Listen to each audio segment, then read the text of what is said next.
রাসূল সাল্লাল্লাহু আলাইহি সাল্লাম বলেন, তোমরা বেগানা নারীকে দেখে চক্ষু নিচু করো, আমি জান্নাতে নিয়ে যাওয়ার জন্য জিম্মেদার। তিনি বলেন, হঠাৎ যদি কোনো মহিলার উপরে চোখ পড়ে যায় তাহলে মুখ ফিরিয়ে নিতে হবে। তিনি বলেন, হঠাৎ যদি কোনো মহিলার উপরে চোখ পড়ে যায় তাহলে মুখ ফিরিয়ে নিতে হবে। বলো যুবক, তোমার মোবাইলের কি হবে?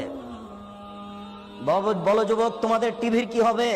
তুমি, তোমার বোন, তোমার দুলা ভাই, তোমার মা, তোমার বাপ, তোমরা 14 গোষ্ঠী মিলে এই ল্যাংটা বেশ্যালয়ের মেয়ে দেখে চক্ষু ঠান্ডা করো, কলিজা ঠান্ডা করো, তোমরা জান্নাত কিনতে চাও। এটা হয় কি করে? এটা বুঝতে পারলাম না। পতিতালয়ের রং মাখানো মেয়ে দেখে জান্নাত কিনতে চাও কি করে? আলাইনানে তাজনিয়া জানা হুমান নাজর, দুই চোখের জানা হচ্ছে চোখ দিয়ে দেখা।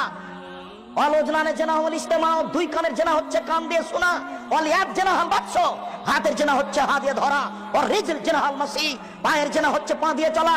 জানাল কালব তামানা তাস্তাহি, অন্তরের জানা হচ্ছে পরিকল্পনা করা। জানাল লিসান নতক, জিহ্বার জানা হচ্ছে কথা বলা।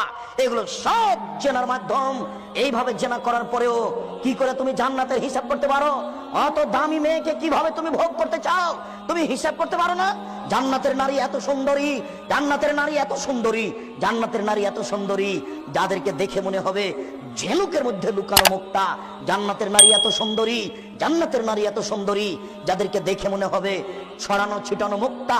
জান্নাতের নারী এত নরম, জান্নাতের নারী এত নরম, জান্নাতের নারী এত নরম যে আপনার ওই ডিমের খোসা এবং সাদা পদার্থ, ডিমের খোসা এবং কুসুমের মধ্যে সাদা পদার্থ যত নরম, ডিমের খোসা এবং কুসুমের মধ্যে সাদা পদার্থ যত নরম, জান্নাতের নারী তত নরম। কি দিয়ে বুঝায় যুবক আমি তোমাকে জান্নাতের নারী কত নরম?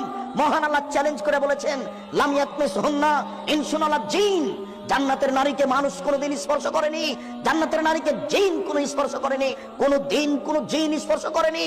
জান্নাতের নারীর ব্যাপারে আল্লাহ তাআলা চ্যালেঞ্জ করেছেন, জান্নাতের নারীদের কোনোদিন পেশাব হবে না, তাদের কোনোদিন পায়খানা হবে না, তাদের কোনোদিন হায়েজ হবে না, তাদের কোনোদিন নাকে শিকান হবে না, তাদের শরীরে কোনোদিন ময়লা হবে না, তাদের কাপড় কোনোদিন অপরিষ্কার হবে না, তাদের মাথায় থাকবে লম্বা লম্বা কোঁকড়া কোঁকড়া কুচকুচে কালো চুল। যুবক, তোমাকে আমি কি দিয়ে বুঝাই জান্নাতের নারী কত সুন্দরী? তাদের বক্ষ হবে স্ফীত গোলাকার। তুমি এই জান্নাতের নারী ভোগ করতে চাও? পতিতালয়ের নারী দেখে এখনই সিদ্ধান্ত পরিবর্তন করো, জান্নাত হবে ইনশাআল্লাহ।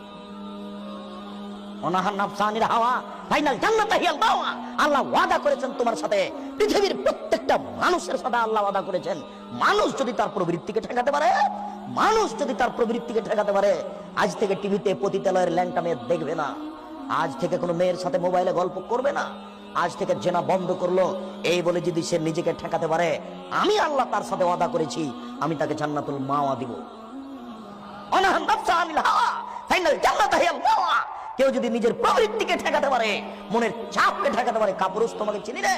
তুমি তো ওই মেয়েটার নাম্বার হাসি মুখে কথা বলেছিল, সেই জন্য তুমি নাম্বার ধরে রেখেছো আবার কথা বলার জন্য। এই তো তোমার ঈমান। একটা মেয়ে মোবাইলে তোমার সাথে হেসে কথা বলেছিল, তাই তুমি নাম্বারটা ধরে রেখেছো আবার কথা বলার জন্য। তুমি জান্নাত কিনতে চাও কি করে? জান্নাত খুব দামি জিনিস, জান্নাত পাওয়া খুব টাফ ব্যাপার। তুমি জান্নাত ভোগ করার চেষ্টা করো।